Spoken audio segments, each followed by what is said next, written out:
கர்த்தரும் இரட்சகருமாகிய இயேசு கிறிஸ்துவின் இனிதான நாமத்தினால Jesus Christ miracle ministry YouTube channel பார்க்குற அனைத்து உள்ளங்களுக்கு நண்பின் வாழ்த்துக்களை தெரிவித்துக் கொள்கிறேன். இயேசுதரும் இனிய குடும்ப வாழ்வுங்கிற தலைப்பில் என்ன கொண்டு பரிசுத்த ஆவியான தப்பன் உங்களோட பேசுகிறாங்க. இந்த வார்த்தைக்கு நீங்கள் செவி கொடுங்க. அந்த வார்த்தையின்படி உங்களை வாழ அர்ப்பணிக்கும் போது கர்த்தர் தாமே உங்களையும் உங்கள் குடும்பத்தையும் ஏதேன் குடும்பம் மகிழ்ச்சியின் குடும்ப தேவனாகிய கர்த்தர் கட்டாயமாக வாழ வைப்பாங்க. இன்றைக்கி மன்னிப்பை குறித்து ஒரு செய்தி பார்ப்போம். மத்தேயு 6:14 மனுஷருடைய தப்பிதங்களை நீங்கள் அவர்களுக்கு மன்னித்தால் உங்கள் பரமபிதா உங்களுக்கும் மன்னிப்பார்.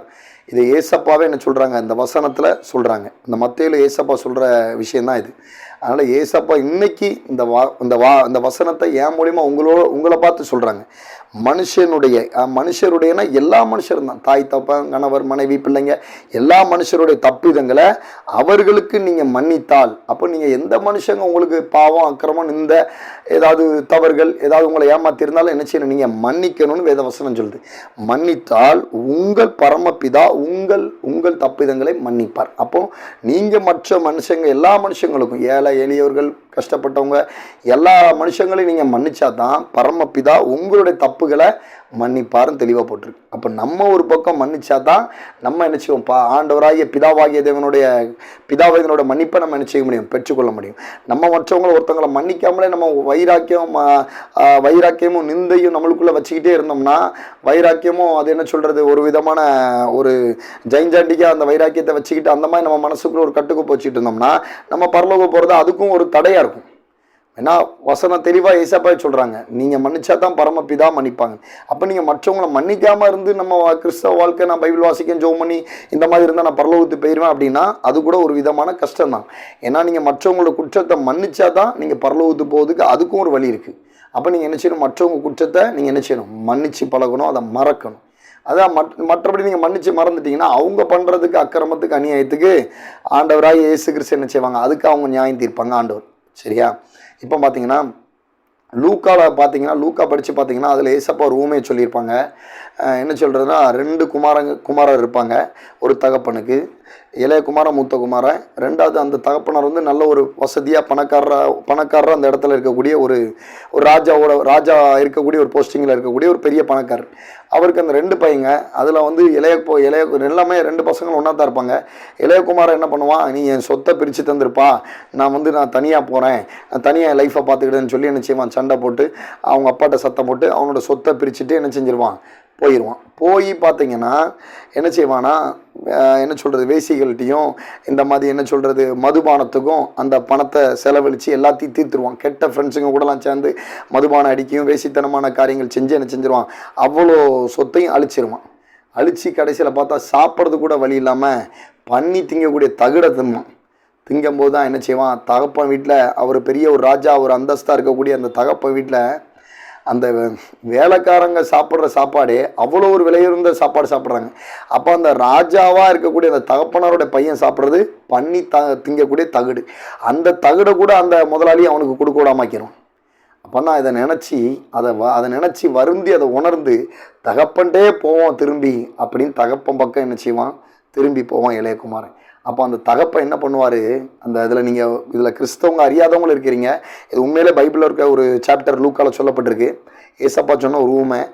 அப்போ பார்த்தீங்கன்னா அந்த தகப்பன் வந்து என்ன செய்வான், தகப்பன்டே போயிடுவான். ஒரு காலில் விழுந்தா அது மன்னிச்சு, உங்கள் வேலைக்காரனாக இருக்கக்கூடிய எனக்கு தகுதி கிடையாது, என்னை மன்னிச்சு நீங்கள் ஏற்றுக்கோங்கன்னு சொல்லி போயிடுவோம் அப்படின்னு ஒரு தீர்மானம் எடுத்து அந்த இளையகுமாரன் தன்னுடைய தகப்பனை தேடி போவாங்க. தகப்பனர் அங்கே அவனை பாதி வெளியில் கண்ட உடனே ஓடி வந்து கெட்டி பிடிச்சி தன்னுடைய மகனை என்ன செய்வார்னா முத்தம் கொடுப்பார். அப்போ தகப்பன் என்ன செய்தார், பையனை மன்னிக்கார். அவன் என்ன செய்த, அவங்க கோபமாக ஆக்ரோஷமாக பேசி சொத்தை பிரிச்சுட்டு போய் சொத்தை எல்லாம் அழிச்சு என்ன செஞ்சிட்டான், அவன் திரும்ப தகப்பனை தேடி வரும்போது அந்த தகப்பன் என்ன செய்தார்னா அந்த இளையகுமாரனை மன்னிச்சு அவனை முத்தம் செஞ்சு அவனுக்கு புது வஸ்திரங்கள் எல்லாம் கண்ணுக்குட்டியெல்லாம் அடித்து அவனுக்கு சாப்பாடு கொடுத்து அவனுக்கு புது வஸ்திரம் கொடுத்து அவனை என்ன செய்தார், அந்த அளவுக்கு என்ன செய்தார், கௌரவப்படுத்தி அவனுக்கு உண்டான ஒரு பதவியும் கொடுக்குறார். தான் பையங்கிற பதவியை கொடுத்து அவனை வசதியாக ஆக்கிறதுக்கு உண்டான எல்லா செயலும் பண்ணுறாரு. இதே மாதிரி தான் அந்த வீடியோ பார்த்துட்டு இருக்க சகோதர சோதிலும் நீங்களும் ஆண்டவருக்கு பிடிக்காத காரியங்கள் என்னெல்லாமோ செஞ்சுருக்கலாம். அவங்கள படைச்ச கர்த்தராகிய இயேசு கிறிஸ்துவுக்கு பிடிக்காத காரியங்கள் என்னெல்லாமோ செஞ்சுருக்கலாம், பொய் பேசியிருக்கலாம், ஏதாவது உங்களுக்குள்ளே இருக்கக்கூடிய காரியங்கள், ஆண்டவருக்கு பிடிக்காத காரியங்கள் எதுவாக இருந்தாலும் இருக்கலாம். இன்னைக்கு அந்த கல்வாரி சிலுவையில் இயேசுவோட பாதத்தை நீங்கள் அர்ப்பணிச்சு, அப்பா நான் உங்களுக்கு பிடிக்காத காரியத்தை நான் செஞ்சுக்கிட்டே இருக்கேன்ப்பா, செஞ்சுட்டு நான் திரும்ப உங்கள் சமூகத்தில் வந்து நிற்கிறேன்ப்பா, நானும் கிறிஸ்தவன் சொல்லிக்கிட்டுதான்ப்பா, ஏன்னா எனக்குள்ள பரிசுத்தம் இல்லைப்பா, நான் வந்து பாவம் பண்ணுறப்பா, அக்கிரமம் பண்ணுறப்பா, ஒரு சில காரியத்தை என்னால் விட முடியலப்பா, அதுக்கு அடிமைத்தனமாக இருக்கப்பா, ஆண்டவரே இதில் என்னை மன்னிங்கப்பா, என்னை மன்னிச்சு என்ன ஒரு புது சிருஷ்டி ஆக்குங்க, உங்கள் ரத்தத்தில் கழுவுங்க, இந்த காரியத்தை என்னை விட்டு நீங்கள் விலக்கி போடுங்கப்பா, இதில் ஒரு விடுதலை கொடுங்கப்பா. நீங்களும் உங்களை படைச்ச பரம பிதாவாகிய ஆண்டவராக இயேசு கிறிஸ்துவோட பாதத்தில் அர்ப்பணிச்சு இன்னைக்கு என்னை மன்னிப்பு கேட்டு பாருங்க. அந்த ஊமையில வந்து தகப்பன் கெட்டி பிடிச்சி அணைச்சி அவனுக்கு ஒரு ராஜ வஸ்திரத்தை கொடுத்தது போல நீங்களும் மன்னிப்பு கேட்டு பாருங்க. கர்த்தராகிய இயேசு கிறிஸ்து உங்களை மன்னிச்சு உங்களை ராஜாவாகவும் ராஜாத்தியாவும் கர்த்தராகிய இயேசு கிறிஸ்து உங்களை அலங்கரிச்சு ஆசீர்வாதமா உங்களை வாழ வைப்பாருங்க. ஆனால் நீங்கள் என்ன செய்யுங்க, இன்னைக்கு உங்களுடைய பரம பிதா உங்களுக்கு மூச்சு காத்த கொடுத்த பரம பிதாவாகி ஆண்டவராக கர்த்தராகிய இயேசு கிறிஸ்துட்ட என்ன செய்யுங்க, உங்களுக்குள்ள உள்ளார்ந்து இருக்கக்கூடிய அந்த செயல்பாடுகள், ஆண்டவருக்கு பிடிக்காத காரியங்கள், அந்த இருதயத்தில் இருக்கக்கூடிய அந்த உள்ளிருந்து தோன்றக்கூடிய அந்த ஆண்டவருக்கு பிடிக்காத காரியங்கள், விஷயங்கள், போய் பேசுறது எதுவாக இருந்தாலும் என்ன செய்யுங்க, இன்னைக்கு ஆண்டவர்கிட்ட ஒப்பு கொடுத்து இளையகுமாரனை மன்னிச்சு தன்னுடைய தகப்பன் புது வஸ்திரத்தை கொடுத்து கண்ணுக்குட்டியெல்லாம் அடிச்சு அவனுக்கு ஒரு விருந்து வச்சு அவனை உயர்த்தினார, அதே மாதிரி நானும் எனக்கு என்னோட ஆசீர்வாதம் இந்த ஒரு காரியத்தினால தடப்பட்டிருக்க, ஆண்டவரே என்னை மன்னிங்கப்பா, இதுல இருந்து ஒரு விடுதலை கொடுங்கப்பா, இதுல ஒரு மாற்றத்தை கொடுங்கப்பா. நீங்க மன்னிப்பு கேட்டு உருக்கமா அதை மன இறங்கி ஜெபம் பண்ணி பாருங்க. கட்டாயம் அந்த வீடியோக்கு அப்புறம் நீங்க ஒரு ஆசீர்வாதத்தையும் ஒரு நன்மையும் கட்டாயமா பார்ப்பீங்க.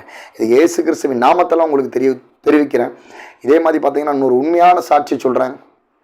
எனக்கு தெரிஞ்ச குடும்பம், அவங்க வந்து ஆண்டவர் அறியாத குடும்பம், அவருக்கு ஒரு பொண்ணும் ஒரு பையனும். ஆனால் அந்த பையன் பார்த்தீங்கன்னா ஒரு பொண்ணை லவ் பண்ணான். ஆனால் அந்த பையன் வந்து லவ் பண்ணது அந்த பொண்ணோட அப்பாவுக்கு பிடிக்கல.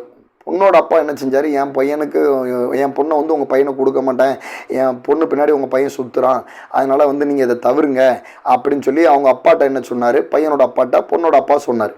சொல்லி என் பொண்ணுக்குன்னு ஒரு வாரத்தில் நிச்சயதார்த்தம் வைக்க போகிறேன், உங்கள் பையனை கொண்டு எந்த தொந்தரவும் எந்த பிரச்சனையும் வரக்கூடாது அப்படின்னு சொல்லியிருக்காரு. உடனே என்ன செஞ்சார், தகப்பன் என்ன செஞ்சார், கண்டிச்சார். அந்த பையனை கண்டிச்சார், தம்பி இந்த மாதிரிலாம் நீ செய்யக்கூடாது, போகக்கூடாது, வேண்டாம் அப்படின்னு சொன்னார். ஆனால் அந்த பையனுக்கு வாலிப பையன் ஆகிட்டான், வயசு 23.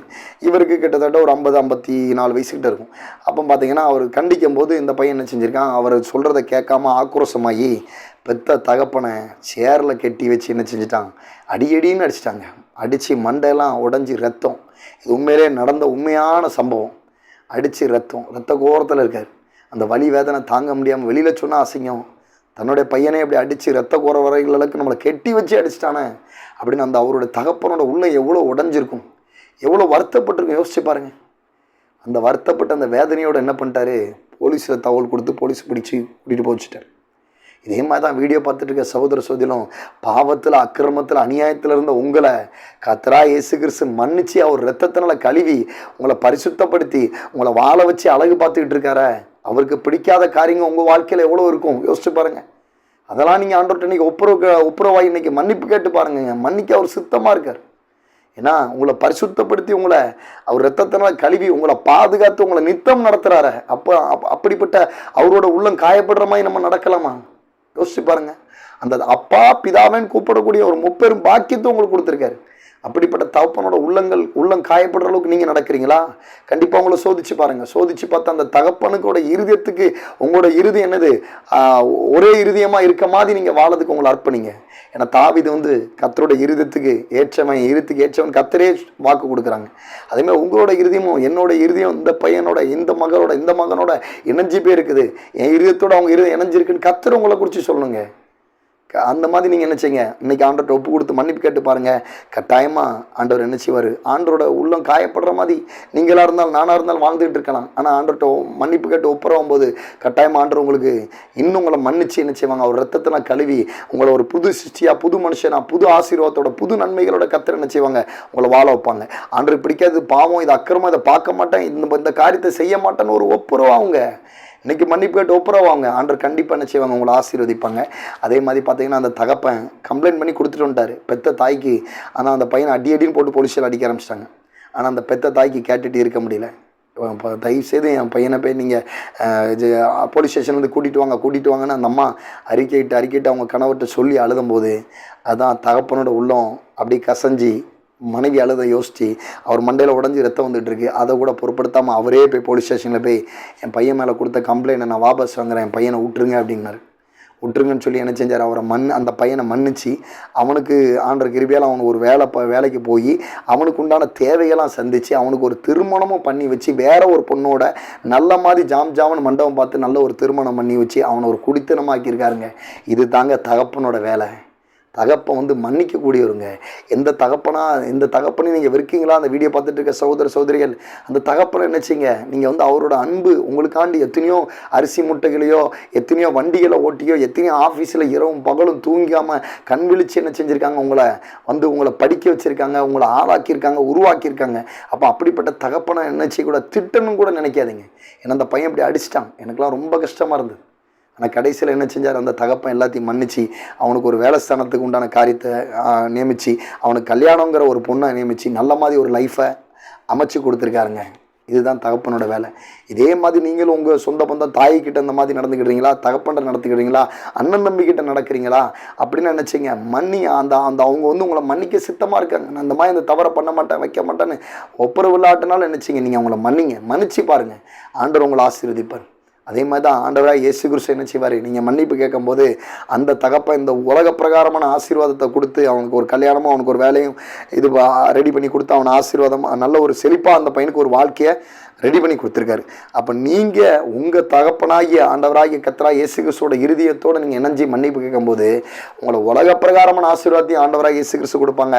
பரலோக ஆவிக்குரிய ஆசீர்வாதத்தையும் கொடுத்து உங்களை என்ன செய்வாங்க, வாழ வச்சு அழகு பார்க்கக்கூடிய தெய்வங்க. அந்த தெய்வம் உங்களோட என்ன கொண்டு பேசிக்கிட்டு இருக்காங்க, உங்களோட அவங்க இருக்காங்க, உங்களோட ஜீவிக்கிறாங்க.